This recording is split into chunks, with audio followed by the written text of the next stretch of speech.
देखो इसमें दिया है कि यदि एंगल ए बराबर है एंगल बी और जो कि आपस में क्या है न्यूनकोण हो, जहां कॉस ए बराबर कॉस बी, तो दिखाइए कि एंगल ए की वैल्यू एंगल बी के बराबर है। अब इसको कैसे दिखाएंगे? देखो सबसे पहले तो हमें यहाँ पे क्या करना होगा, एक समकोण त्रिभुज बनाना होगा, क्योंकि कॉस दिया है ना, तो साइन कॉस टेन त्रिकोणमितीय अनुपात केवल समकोण त्रिभुज पे हम यूज़ करेंगे। ठीक है, तो अगर मैं इसको ए मानता हूँ, इसको बी मानता हूँ, तो ये वाला सी हो जाएगा, तो ये हो जाएगा हमारा त्रिभुज ए बी सी। तो यहाँ पे लिखेंगे त्रिभुज ए बी सी में। अब इसमें क्वेश्चन में हमें दे रखा है अकॉर्डिंग टू क्वेश्चन, यानी ऐसे लिखेंगे प्रश्नानुसार। तो यहाँ पे मैं लिख देता हूँ प्रश्नानुसार। तो प्रश्नानुसार हमें ये दे रखा है कि कॉस ए की वैल्यू जो है वो कॉस बी के बराबर है। तो कॉस ए का मतलब देखो, ए का मतलब एक बार हम थीटा ये वाला लेंगे, और कॉस बी का मतलब एक बार एंगल हम देखो यहाँ पे इसको मैं चेंज कर देता हूँ, इसको लिख देता हूँ ए, ये वाला लिख देता हूँ बी, ये वाला लिख देता हूँ सी। क्यों? क्योंकि एक बार मुझे कॉस ए चाहिए, एक बार कॉस बी चाहिए, तो यहाँ से तो हम इसको नहीं ले सकते ना, क्योंकि ये 90 डिग्री है, तो बी की वैल्यू हम यहाँ पे ये वाली नहीं ले सकते हैं, तो इसीलिए मैंने ये चेंज कर दिया। अब इसमें क्या हो जाएगा, देखो कॉस का मतलब होता है एल ए एल बटा के होता है ना, तो ये होती है साइन की वैल्यू, ये होती है कॉस की वैल्यू। तो कॉस का मतलब होता है आधार बटे में कर्ण। अब देखो कॉस ए की वैल्यू मतलब थीटा, अगर मैं ए इसको मानूँ, ये वाला अगर हमारा थीटा हो, तो ये वाला हो जाएगा उसके ठीक सामने वाली, थीटा के ठीक सामने वाली भुजा होती है लंब, 90 के ठीक सामने वाली भुजा होती है कर्ण, और जो बची हुई भुजा होती है वो होती है आधार।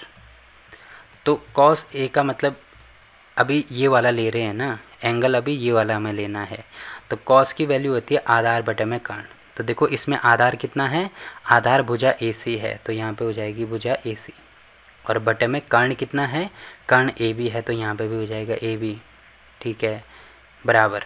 अब यहाँ पे आप देख रहे होंगे कॉस बी, तो कॉस बी का मतलब यहाँ पे मैं इसका कलर चेंज कर देता हूँ, तो बी मतलब अब थीटा हमें ये वाला लेना है, तो थीटा अगर ये वाला लेना है, तो मैंने बोला था ना थीटा के ठीक सामने वाला जो भुजा होती है वो होती है लंब, तो अब ये वाली थीटा के लिए ये हमारी लंब हो जाएगी।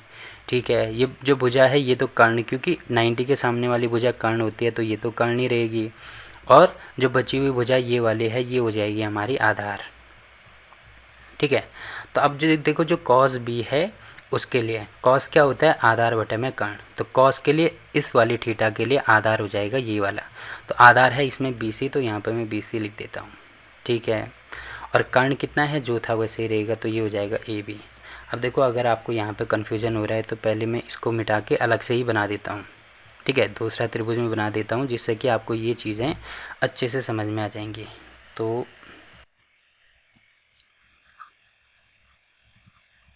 देखो मैंने अलग से यहाँ पे दूसरा त्रिभुज बना दिया, तो इसके लिए आप देख रहे होंगे आधार कितना है, आधार है हमारे पास बी सी, तो यहाँ पे बी सी, और कर्ण कितना है, कर्ण ए बी है, तो यहाँ पे ए बी हमने कर दिया। अब देखो ये चीज़ हमें यहाँ से मिल गई। ठीक है, अब आप देख रहे होंगे कि यहाँ पे भी ए बी है, यहाँ पे भी ए बी है, तो अगर मैं इस ए बी को यहाँ ऊपर लेके आऊँ, तो ये हो जाएगा ना B C into A B, तो ए बी से ए बी कैंसिल हो जाएगा, तो यहीं पर हम इसको कैंसिल कर सकते हैं। ठीक है, तो ए बी से ए बी कैंसिल हो गया, तो हमारे पास बचा ए सी बराबर में बी सी। अब ए सी बराबर में बी सी का मतलब क्या है, देखो एक बार मैं इसको समझा देता हूँ। ए सी मतलब बी सी मतलब ये होगा, ए सी ये वाली है, बी सी ये वाली है, मतलब ये दोनों भुजाएं बराबर हैं। अब देखो जो त्रिभुज है, त्रिभुज वाले चैप्टर में आपने त्रिभुज की एक प्रॉपर्टी पढ़ी होगी कि अगर किसी भी त्रिभुज में दो भुजाएं आपस में बराबर होती हैं तो उनके सम्मुख कोण भी बराबर होते हैं। ठीक है, दो भुजाएं बराबर होंगी तो उसके सम्मुख कोण भी बराबर होंगे। जैसे ये वाला भुजा है, तो इसके सामने वाला कोण कौन सा है, ये वाला है। ठीक है, या ऐसे समझ सकते हैं कि इसके सामने वाली ये जो थीटा है, इसके सामने वाली भुजा कौन सी है, ये वाली है, तो ये इसके लिए सम्मुख कोण हो गया और ये इसके लिए सम्मुख भुजा होगी। वैसे ही दूसरी भुजा ये वाली है, तो इसके सम्मुख कोण कौन सा हो गया, ये वाला। ठीक है, तो अगर ये दोनों भुजाएं बराबर हैं तो इनके सम्मुख कोण मतलब एक तो बी और एक ए, ये भी आपस में बराबर होंगे, और इसका रीज़न यहाँ पे लिख दिए ना।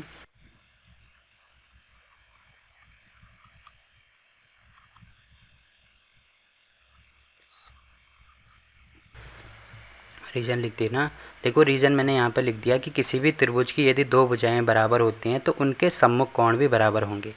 तो ए के सम्मुख जो कोण है वो है बी, और बी सी के सम्मुख कोण है कोण ए, और यही हमें शो करके दिखाना था, यह कोण ए बराबर हो जाएगा कोण बी के। ठीक है, तो ये हमारा आंसर हो गया यहाँ पे।